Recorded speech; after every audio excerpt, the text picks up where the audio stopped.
AMKA is a Swahili word which means to wake, and it could be interpreted different ways. AMKA was a show created by a group of young Africans living in Australia. Essentially, it used different types of art to tell as many different aspects of the African-Australian story that we possibly could.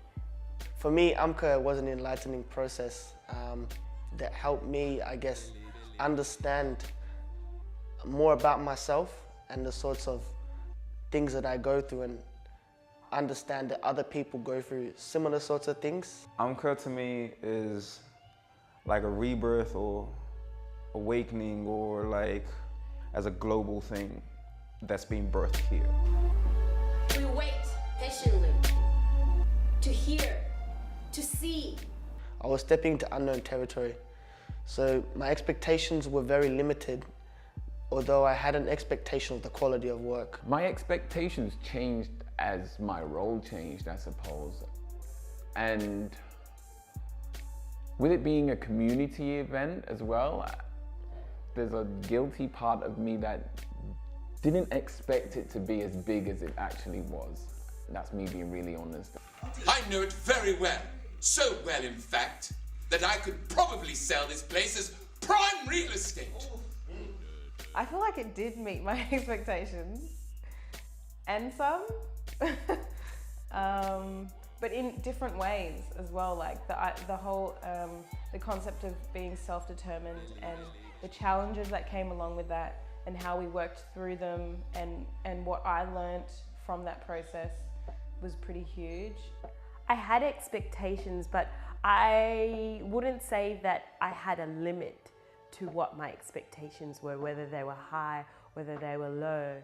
I always like to say that I don't have, or I try not to have any expectations, but I always have a goal in mind.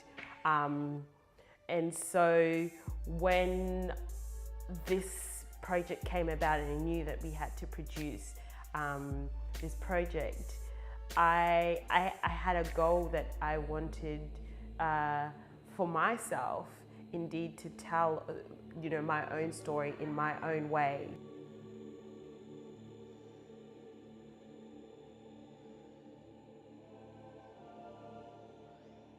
The process was crazy. It was a bit hectic because it was just, I've never worked in that kind of environment where we actually get to tell our stories the way we want to. It's usually when I'm involved in theater, they give us something to work with and we built upon that.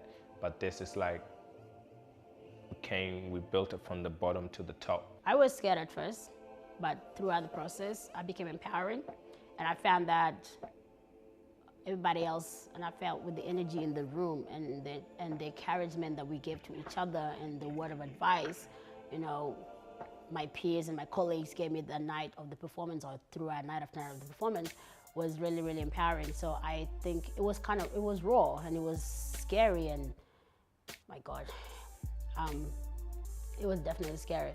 But I think it was empowering at the end, knowing that, you're not going out there alone. You might be alone on that stage and you might be judged differently, but we're going there as a collective, as African youth, as screaming, this is us, listen to our stories. When I entered the team for AMKA, essentially there were a few other creatives there. There was a few ideas, but we didn't have a storyline yet. And so what happened from there was we just started discussing ideas. We tried to think about which characters we wanted to be involved. We tried to really get to know the characters, but then we ended up scrapping that first project. And so then we started coming up with a storyline that we could build, and that's when the train idea came up. For myself, from the start, I knew that I wanted to do something different. I want to dance. I don't know how I was gonna do it. I didn't have any clue, but I knew that I wanted to do something different. I wanted to not challenge myself, but I was really sick and tired of words, of me trying to explain myself in a million different ways to people, but I'm like, all right, cool. Maybe the last bullet that I have will to show myself dancing. It was humbling to know that there were going to be like sisters and brothers there standing with you, doing the same, and like putting it out in that way, and then holding each other. I think it was a real humbling experience in that way. We were very determined to do something of a high quality because we were representing not just ourselves, but people who share the same experience as us, or people who are from similar backgrounds. So we had a duty and a role to share something of quality.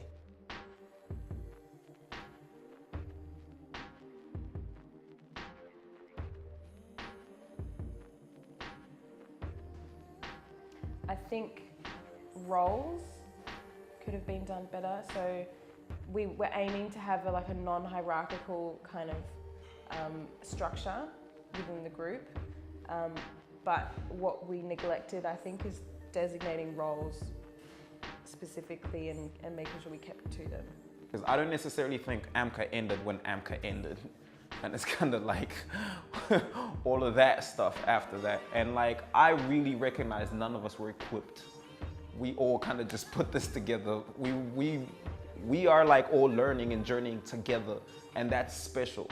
But now that we've done it, we kind of know, all right, there's like loopholes here that maybe, need attention to. And I think like how we care, not only for each other, but like how we actually put measures in place for like after this, if somebody needs this, and we could like hold each other down. We achieved what we set out to achieve, so could we have achieved that better? I'm not sure. We achieved it. The bullseye is the bullseye. You can't really get better than the bullseye. But I guess the journey towards the bullseye now that we know each other a bit more, we know how each other works, and we've got an idea of this process that we never had before. I guess we were kind of carving it out as we were going, and now we've kind of got a few steps that we can take so we can smooth it out. So if we did this again, personally, I think we'd just be a bit more efficient and effective within our own roles, so we can just get the ball rolling quicker. Melbourne really needs it, and I think they're going to be shocked by it, which is a great thing. And I really do hope that they embrace it, because I don't think you ever hear these stories again. And so I just really can't wait to see how the whole populace is going to take it. But I'm confident and excited about it. Nervous, of course, because of content, but it's great. Really excited. You guys have put in so much work. I've only been down to a couple of rehearsals, and seeing the amount of effort that all of you have put in, it's ridiculous. And the story itself, the narrative and everything is amazing. It makes me feel really proud. And we get to do it at this amazing place. It's good crew, good peoples, good brothers, good sisters, good vibes.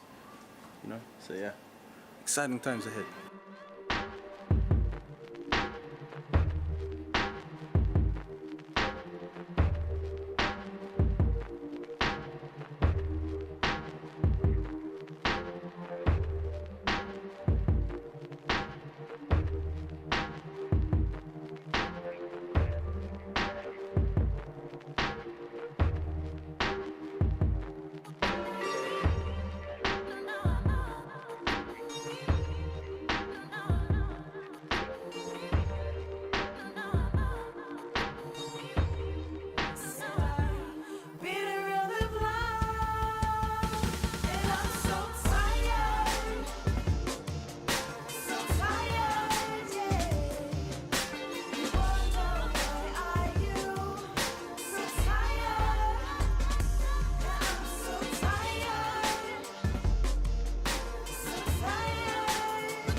When I realized that all of the people that that we were working with were all in tune and were almost in sync, and I felt that we bonded as a cast.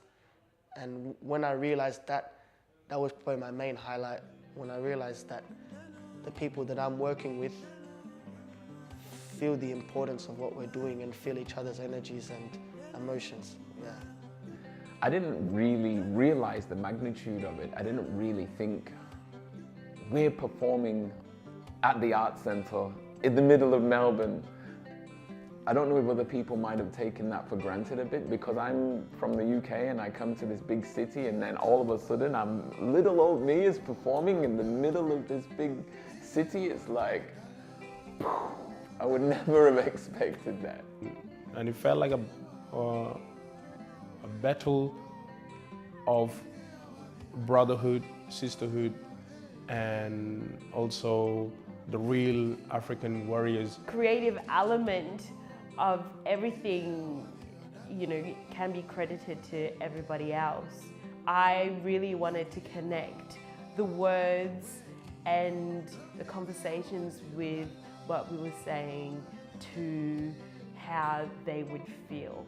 So the last few weeks was almost like us narrowing everything down and finding the clearest, most succinct form that utilised everybody's talents.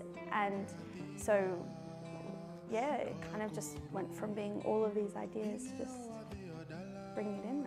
For me, the highlight was just that it all came together, and it all came together so kind of perfectly. It's like magic.